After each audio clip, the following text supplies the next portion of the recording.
Hi everyone, welcome to my channel Aashi's kitchen and creativity. ఈరోజు నేను కొత్తిమీర పప్పు చూపించబోతున్నాను. వేడి వేడి అన్నంలోకి నెయ్యి వేసుకొని పప్పుతో తిన్నారంటే చాలా కమ్మగా ఉంటుంది. ఇది నేను పెసరపప్పుతో చేస్తున్నాను. సమ్మర్ కదా, చలవ చేస్తుందని. ఇది ఎలా చేయాలంటే, ముందుగా స్టవ్ పై ఒక గిన్నె పెట్టి ఆయిల్ వేసి, ఆయిల్ హీట్ అయిన తర్వాత ఆవాలు, జీలకర్ర, పచ్చిమిర్చి వేసి ఫ్రై చేయాలి. తర్వాత వెల్లుల్లి వేసి అవి ఫ్రై అయిన తర్వాత కొంచెం పసుపు వేసి, తర్వాత సన్నగా కట్ చేసిన కొత్తిమీరని యాడ్ చేయాలి. నేను ఇక్కడ ఒక కట్ట మొత్తం కొత్తిమీరను తీసుకున్నాను, అంటే ఒక 200 గ్రామ్స్ ఉంటుంది. ఇలా కొత్తిమీర వేసిన తర్వాత ఒకసారి కలిపి స్టవ్ లో ఫ్లేమ్ చేసి మూత పెట్టాలి.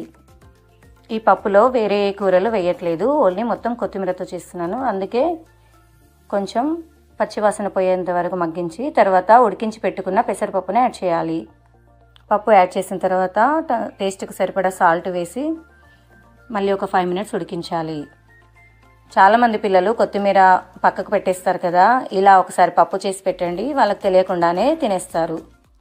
ఓకే ఫ్రెండ్స్, కమ్మకమ్మని కొత్తిమీర పప్పు రెడీ. నచ్చినట్లయితే లైక్ చేయండి, షేర్ చేయండి. ఇంకా మరిన్ని ఇంట్రెస్టింగ్ వీడియోస్ కోసం నా ఛానల్ని సబ్స్క్రైబ్ చేసుకోవడం మాత్రం మర్చిపోకండి. Thanks for watching.